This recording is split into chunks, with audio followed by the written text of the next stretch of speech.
I'm sort of going through the same thing myself right now. I'm not going to be any good to anybody if I'm going to walk through the rest of my life feeling that I'm second best.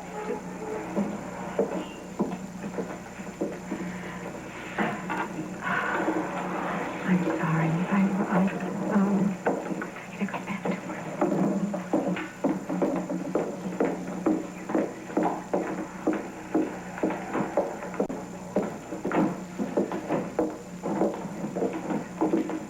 Look, I'm sorry if I interrupted anything.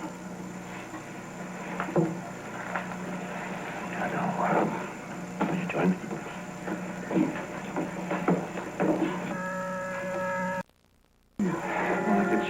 Rick, you cannot toss in the towel. I'm not. Oh, no? Well, I'll operate anytime, but they need me. They need you all the time. You are a brilliant surgeon, Rick. Monica, you don't understand. I do. You're breaking my heart. A part of my heart is...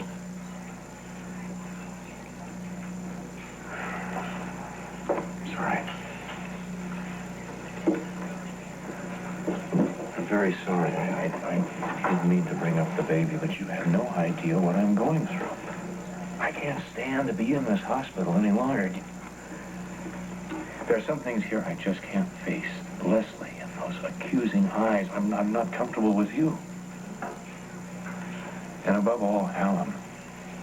I can't face him because I know on the 4th floor is a little baby, a son that I can't claim. None of you have any idea what that can do to a man. Hello, Rick.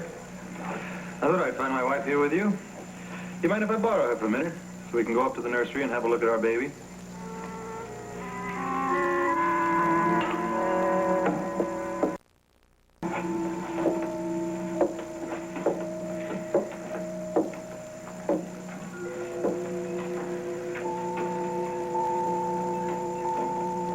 Rick was right. He is improving. And you were right, too. The nursery isn't going to be ready. Still in all, we can have the christening the day he comes home, though. Sure, that's fine. Monica, I would like very much for Rick and Lesley to be the baby's godparents. I mean, it's fitting, don't you think? Lesley delivering the baby and then Rick saving him for the second time by performing surgery? No, Alan. Why not?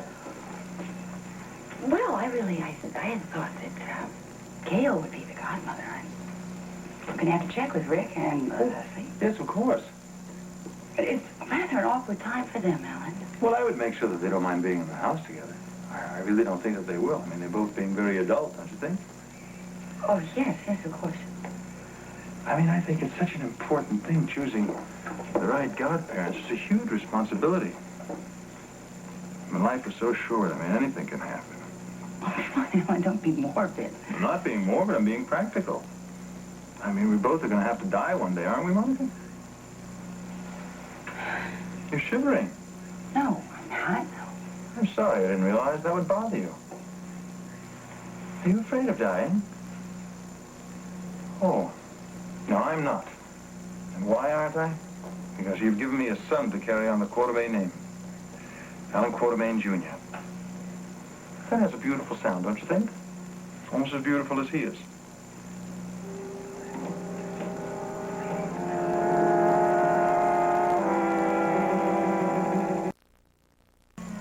Thank you, Al. I bet you're getting awfully tired of hearing that, aren't you? I did what any other doctor would have done. I don't care what any other doctor would have done. I only care what you did.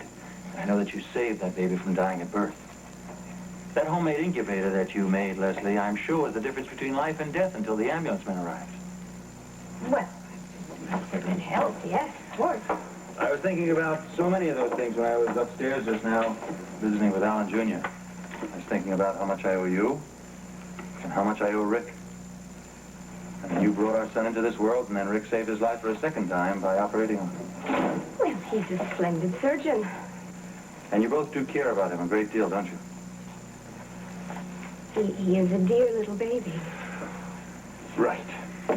Well, you both played such an active part in his life so far. I would like to ask you, if I may, to continue playing that part. I would like it very much if you and Rick would be Alan Quartermain Jr.'s godparents. It would mean an awful lot to me. I don't know what to say. Well, a simple yes will suffice. This is a very lovely thought for you to have. It's also Monica's thought. You've discussed this with her? Oh, yes. And she wants us to be the baby's godparents? More than anything.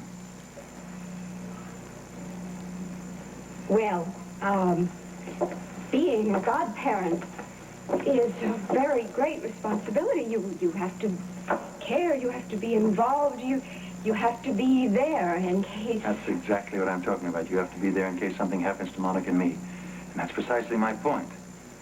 I wouldn't entrust Alan Quartermain Jr. to anybody else except you and Rick. There are people who are a lot closer to you than we are. I know you're talking about my parents, but really, Lesley, they're too old to bring up a child now. But insofar as Traci is concerned, well, that's out of the question, isn't it? I was thinking about Lee and Gail. Gail is Monica's dearest friend in the world. I know, but you and Rick are really tied to the baby by much closer bonds, don't you think? Don't minimize Gail's contribution to that baby's birth. I don't. But you're the one who brought him into this world. Have you mentioned this to Rick? No, I haven't. But he'll be delighted, don't you think? I know he'll be honored, as I am. But, What? Alan, Rick and I are going to have to discuss this. Of course, I think that you and Rick ought to discuss it. But I can't really think of you having any objections from either of you. Do you? Well, I think you might want to take a little time and think about it some more, and you should talk to your parents about it. My parents are absolutely enchanted with you. And insofar as Rick is concerned, they think the sun rises and sets with him since he helped my father back to full recovery after his heart attack. Well, you have to consider Traci. Traci has nothing to do with this. Traci is one Quartermain who is not, as I'm sure you're aware, exactly enchanted with Rick. Traci's meddled enough in our lives. And right now, she's so full of hatred because the Quartermain Trust Fund has been transferred over to Alan Quartermain Jr. You know, she's even threatening to question the paternity of our child. Isn't that ridiculous? I think that you should. I have to, Alan. You know we're separate. I know you're separated, but you're not divorced. I also know that you love each other and you're going to get back together again. Lesley, I'm very anxious for you to be godparents to Alan Quartermain Jr. Not only because it's what Monica and I want, but actually I'm anxious because the christening's going to take place the day that he comes home from the hospital.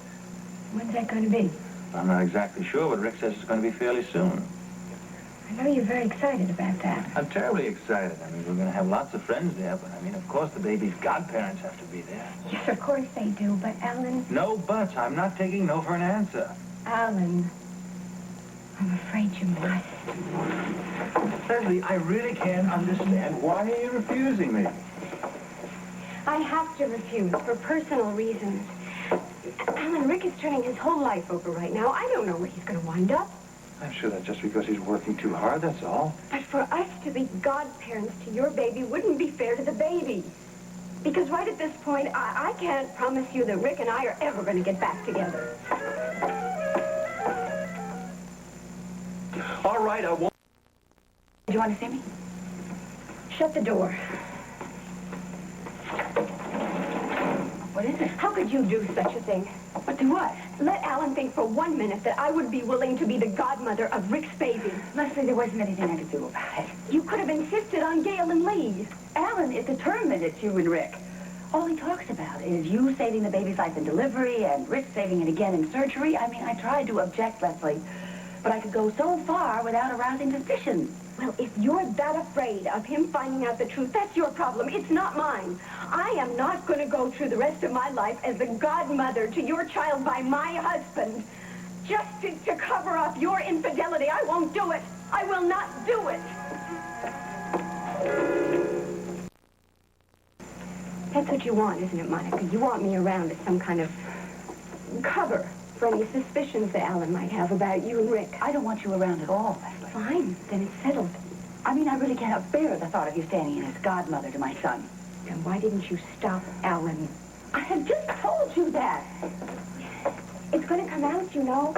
Eventually, the truth is going to come out. Eventually, Alan is going to know. It's just a miracle that he didn't find out when the baby needed that emergency transfusion. How long do you think your luck is going to last?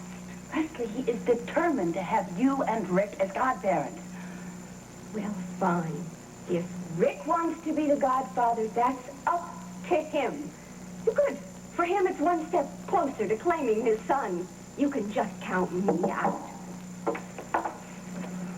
Hi, Alan. Hi. The desk told me I'd find Monica here. Come on in. Thank you. Well, have you persuaded Lesley to be our baby's godmother? We've been talking about it, yeah. Yes, have you persuaded her? Well, I said I hoped that she wouldn't say no because of her and Rick being separated. Mm-hmm. You know, nobody has even brought this up with Rick yet. Why don't you do that? Why don't you go to Rick and ask him how he feels about being your baby's godfather?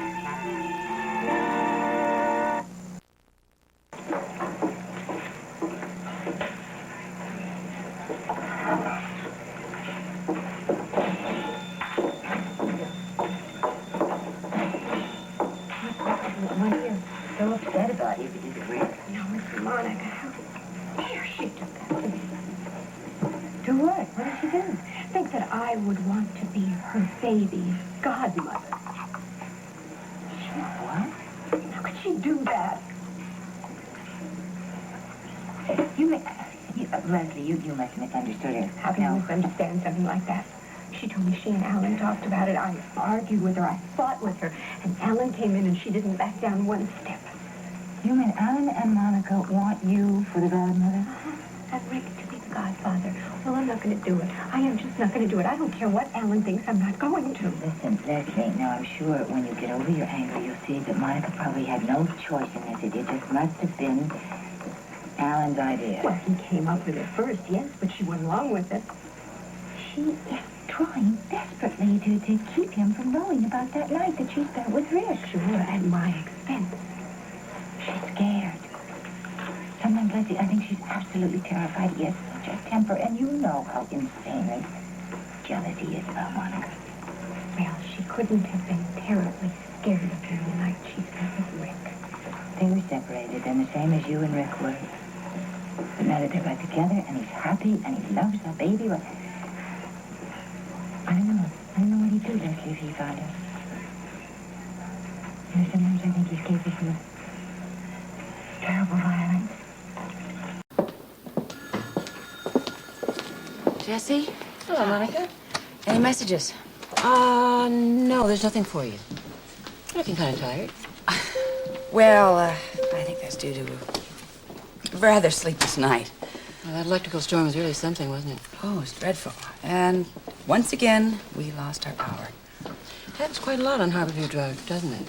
Yeah, it's a great place to live. It's just beautiful, but we do get the brunt of storms. Listen, I'm gonna go see the baby, and then I'm gonna do rounds. Okay?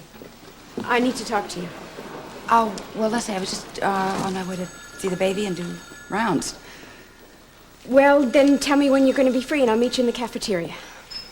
Look, I really don't feel up to talking. You have to. This is very important.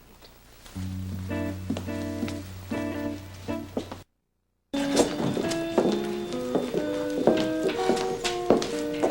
hope I haven't kept you waiting. It's all right. Rick told me about your worries concerning Alan, that he might know about the baby. I'm sorry, he told you.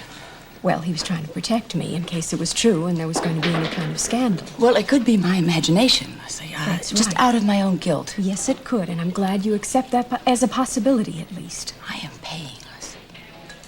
I am paying dearly for everything I have done to anybody, if that is any consolation. I don't want that kind of revenge.